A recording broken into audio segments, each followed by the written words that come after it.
ये ले गाड़ी पार्किंग में लगाती है। जी साहब लाइए। तू कौन है बे? साहब यहाँ पे चौकीदारी करता हूँ। अरे लेकिन गार्ड तो ये अंकल है ना। और अंकल आपने घर के कपड़े के पहने हुए हैं, आपने सिक्योरिटी गार्ड की ड्रेस क्यों नहीं पहनी है? और आपकी जगह ये लड़का क्या कर रहा है यहाँ पे ड्यूटी पे? साहब जी मुझे नौकरी से निकाल दिया गया है। किसने निकाला? मैनेजर मैडम ने मुझे नौकरी से निकाल दिया। अच्छा रिंकी ने आपको नौकरी से क्यों निकाला बाहर? अब क्या बताऊं साहब जी, मैनेजर मैडम है ना, मुझसे अपने पर्सनल काम करवाती थी। बस एक दिन मैंने मना कर दिया तो उन्होंने मुझे नौकरी से निकाल दिया। साहब जी आप ही बताइए मुझे, अब तो मैं बूढ़ा हो गया हूँ, इस उम्र में मुझे नौकरी कौन देगा? अच्छा तो रिंकी की अब इतनी हिम्मत हो गई है कि मेरे से बिना पूछे वो किसी को भी नौकरी से निकाल देगी। वो शायद भूल रही है वो यहाँ पर एक मैनेजर है और असली ओनर मैं हूँ। जब तक मैं ना कहूँ ना किसी को नौकरी से नहीं निकाल सकती वो। मेरे से तो परमिशन लेनी चाहिए थी ना। इसने बहुत गलत किया है, मैं इससे बात करूंगा। जो भी कारण था कम से कम मेरे से बात तो करनी चाहिए थी ना निकालने से पहले। रिंकी तुम अभी बाहर आओ ऑफिस के, तुमसे बात करनी मुझे कुछ। अभी के अभी आओ ना। आप टेंशन मत लीजिए नरेश जी, बुलाया रिंकी को मैंने बाहर। अभी मुझसे भी बात करूंगा फेस टू फेस। आप टेंशन मत लीजिए, अगर आपकी गलती नहीं होगी ना रिंकी को इस चीज का जवाब देना होगा। इसकी हिम्मत कैसी है आपको बाहर निकालने की। यस सर, बुलाया आपने? हाँ मिस रिंकी आपको बुलाया मैंने। क्या चल रहा है ऑफिस में? एक बात बताओ तुम मुझे, तुमने नरेश जी को नौकरी से बाहर निकाला है? यस सर, मैंने निकाला है इसको नौकरी से। बताइए कोई प्रॉब्लम है क्या? क्या मैं जान सकता हूँ मिस रिंकी कि मेरे से बिना पूछे, मेरे से बिना बात किए क्यों निकाला तुमने अंकल को बाहर जॉब से? सर मैं आपको सच बताती हूँ, पता नहीं इसने पीठ पीछे क्या ही बोला होगा आपसे। ये मेरे से बहुत ज्यादा बदतमीजी करता है। जब भी यहाँ से निकलती पड़ती हूँ मेरे से उल्टी सीधी बातें करता है, बदतमीजी करता है मुझसे। इसलिए मैंने इसको नौकरी से निकाल दिया। ऐसे बदतमीज गार्ड को नौकरी पे रखने का क्या फायदा? अभी तो मेरे से बदतमीजी कर रहा है, कल को ऑफिस की कोई और लड़की निकलेगी उससे करेगा, फिर हमारे ऑफिस की बदनामी नहीं होगी। अच्छा तो अब नरेश जी बदतमीजी करते हैं।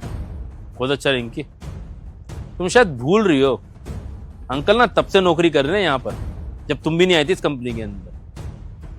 और अंकल को ना कभी मैंने किसी से ऊंची आवाज में बात करते नहीं देखा मैंने, ना किसी ने आज तक कंप्लेंट करी। और अब तुम अंकल के ऊपर ये वाहियात इल्जाम लगा रही हो कि अंकल बदतमीजी करते हैं, लड़कियां छेड़ते हैं, इज्जत नहीं करते किसी की। चलो ठीक है तुम्हारी बात मान ली, बताओ तो सही क्या बदतमीजी करते हैं अंकल? थोड़ा और डिटेल में बताओ, मैं समझना चाहता हूँ। सर इसको कोई भी काम कहती हूँ ना साफ साफ मना कर देता है ऑफिस का, और सीधे मुंह जवाब भी नहीं देता है, हमेशा उल्टे ही जवाब देता है। तो क्या फायदा है ऐसे इंसान को ऑफिस में रख के जो ऑफिस का काम ही ना करे? हमारे ऑफिस में क्या फ्री की तनख्वाह लेने के लिए थोड़ी ना रखा हुआ है, या कोई एनजीओ खुला हुआ है जो हम इसको मुफ्त की सैलरी देंगे? और वैसे भी सर ये सिक्योरिटी गार्ड है, यहाँ पे बैठ के इसको बस पूरा दिन रखवाली करनी होती है। इधर उधर टहलना टूलना तो कुछ होता नहीं है, बैठा रहता है पूरा दिन। अगर इसको ऊपर से 2-4 काम दे भी दे तो उसमें कोई बड़ी बात नहीं है, कर सकता है। ये मना कर देता है लेकिन साफ साफ मुंह पे। तो निकाल दिया मैंने इसको इसलिए।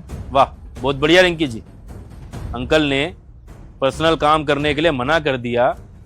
छोटे मोटे काम जो तुम कह रहे हो छोटे मोटे काम करने से मना कर दिया तो तुमने जॉब से निकाल दिया। थोड़ा मुझे बताओ ना कि वो छोटे मोटे काम कौन से काम है जो तुम नरेश जी से कहती हो और नरेश जी ने मना कर दिया। मुझे भी पता चले कि वो एक्चुअली छोटे काम है क्या, और वो गलत तो नहीं कर रहे मना करके तुम्हें।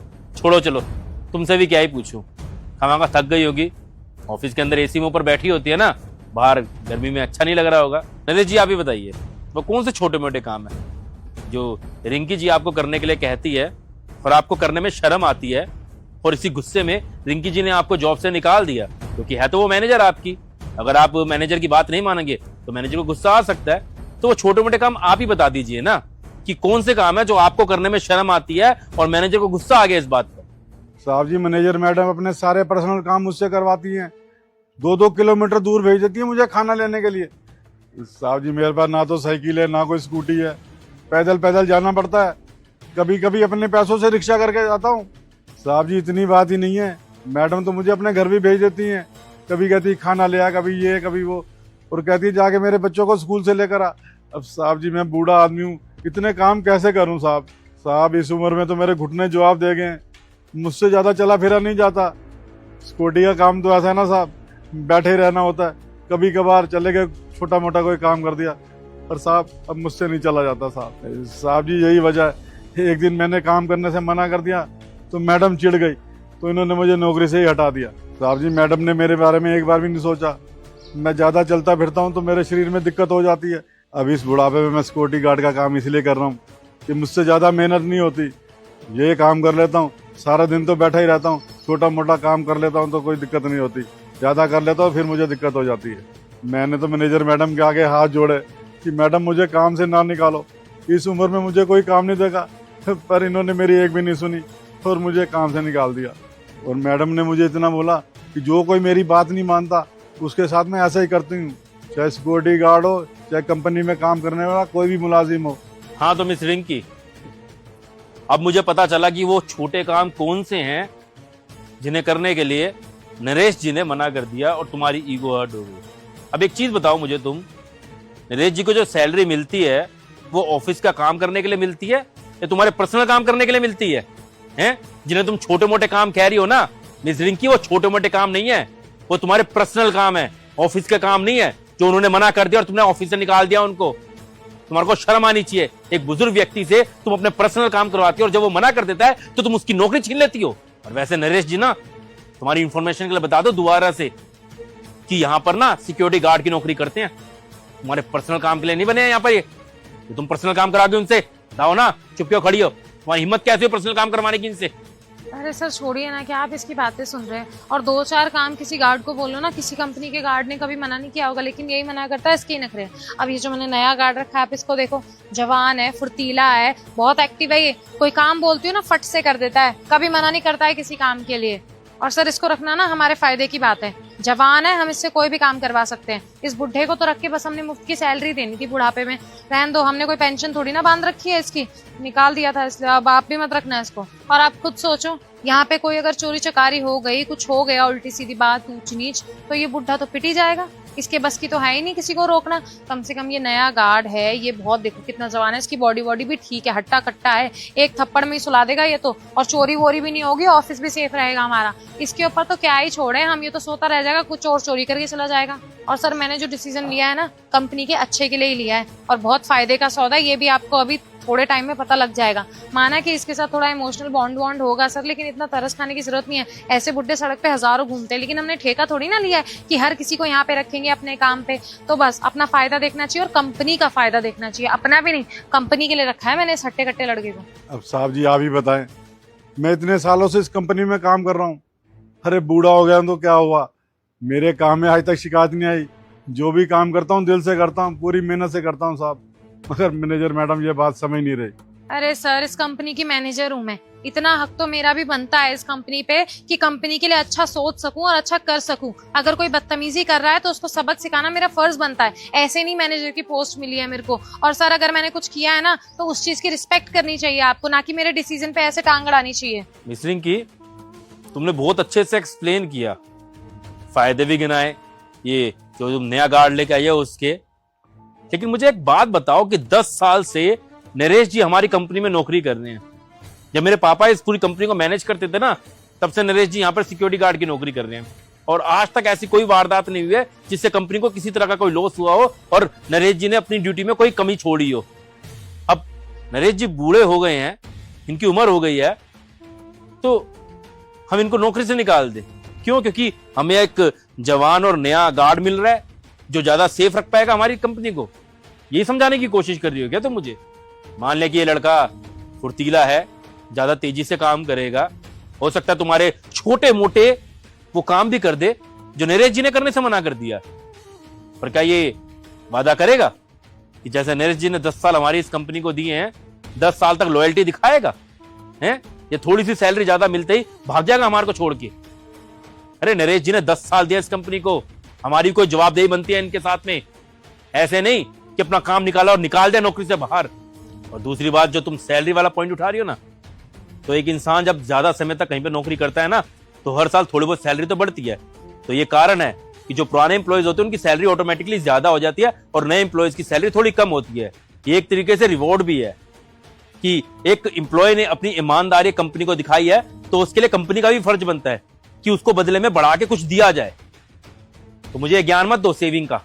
और चलो ठीक है, तुम्हारी बात मैंने बड़ी करी कि तुम कंपनी की भलाई के बारे में सोच भी रही थी, तो तुम्हें अथॉरिटी किसने दी कि मेरे से बिना डिस्कस किए, मेरे से बिना पूछे तुमने डायरेक्ट नौकरी से बाहर निकाल दिया? पहले तुम्हें पास सुझाव लेके आती, हम बैठ के बात करते इसके ऊपर, उसके बाद कोई डिसीजन लेते ना। लेकिन नहीं, तुमने तो मेरे से बात करना जरूरी नहीं समझा, क्योंकि तुमने तो खुद को अपने मैनेजर बनाते ही कंपनी का ओनर समझ लिया है ना। इसलिए नरेश जी को निकाल दे नौकरी से बाहर और नए लड़के को रख लिया है ना। यही समझाने की कोशिश कर रही हो कि इस कंपनी में मेरे से ज्यादा तुम्हारा हक है अब। अरे तुम्हारा जितना हक बनता है ना उतना मेरे को पता है, मेरे को समझाने की कोशिश मत करो। जब तुम इस कंपनी में नहीं थी ना तब भी नरेश जी चौकीदार थे इस कंपनी में, तो अब नरेश जी यहाँ पे काम करेंगे या नहीं करेंगे ये मैं डिसाइड करूंगा, तुम डिसाइड नहीं करोगी। और नरेश जी को कोई भी इंप्लॉय अगर इस कंपनी से निकाला जाएगा ना तो मेरा फैसला होगा, तुम्हारा फैसला नहीं होगा।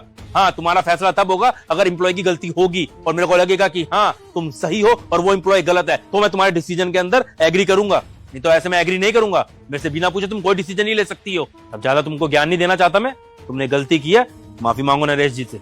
सर देखिए, अगर मैंने कोई गलती करी होती और आपसे माफी मांगनी होती ना तो मैं 10 बार मांग लेती। ये गार्ड है 2 कौड़ी का, मुझसे नीची पोस्ट पे है, ऐसे कैसे मैं इससे माफी मांग सकती हूँ? मैनेजर की भी कोई रिस्पेक्ट होती है सर, कोई वैल्यू होती है कंपनी में। आप तो मेरे को बिल्कुल ही गिरा रहे हो, इससे माफी मांगूंगी मैं अब। और सर आप खुद सोचो, अगर आज मैंने चलो माफी मांग भी ली इससे, लेकिन ऑफिस में सबको पता चल गया एम्प्लॉयज को, तो मेरी क्या इज्जत रह जाएगी? क्या सोचेंगे वो? ठीक है रिंकी, अब फैसला तुम ही कर लो। अगर तुम माफी नहीं मांगोगी ना नरेश जी से तो मैं तुमसे कोई बात नहीं करूंगा, सीधा तुम्हें नौकरी से निकालूंगा बाहर। तुम्हें सीधा टर्मिनेशन लेटर मिलेगा जिसमें लिखा होगा कि मिसबिहेव विद अदर एम्प्लॉयज। समझ रही हो ना? हमारी प्रोफाइल खराब हो जाएगी। तुम सोच लो तुमको एक्सपीरियंस लेटर मिलेगा, कोई एक्सपीरियंस लेटर नहीं मिलेगा, सीधा टर्मिनेशन लेटर मिलेगा।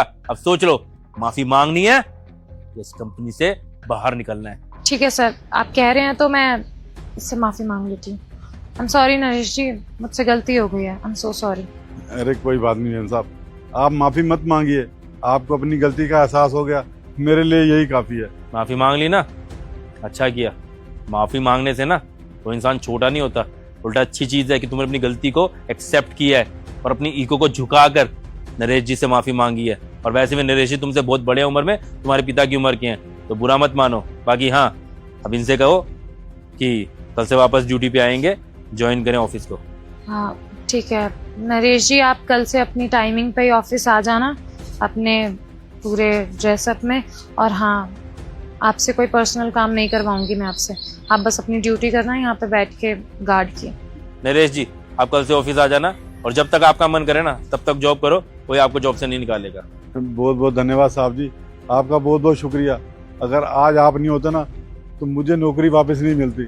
साहब जी, इस उम्र में मैं क्या करता, मुझे कोई काम पे नहीं रखता साहब, मैं बस ऐसे ही भटकता रहता सड़कों पे।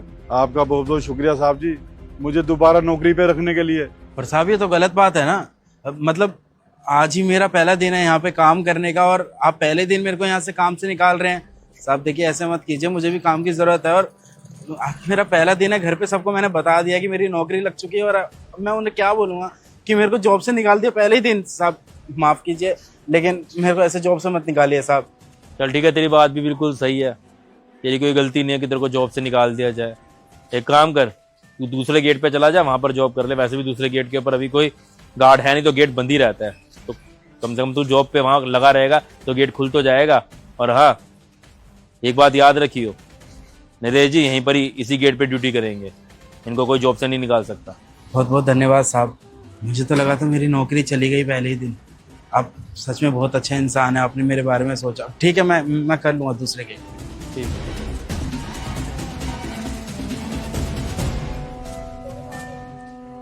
हाय गाइस, कैसी लगी आपको वीडियो? उम्मीद करता हूँ वीडियो अच्छी लगी होगी, बाकी वीडियो का मैसेज समझ में आया होगा। अब ये वीडियो हम सोनीपत में बैठ के बना रहे हैं, हरियाणा में। आप कौन से शहर में बैठ के देख रहे हैं जरूर बताना और वीडियो को शेयर जरूर करना, क्योंकि जब हमारी वीडियो ज्यादा से ज्यादा लोग देखते हैं तो हमें मोटिवेशन मिलता है और ज्यादा कंटेंट बनाने का। मिलते हैं अगली वीडियो में। Bye bye, take care, love you all, bye.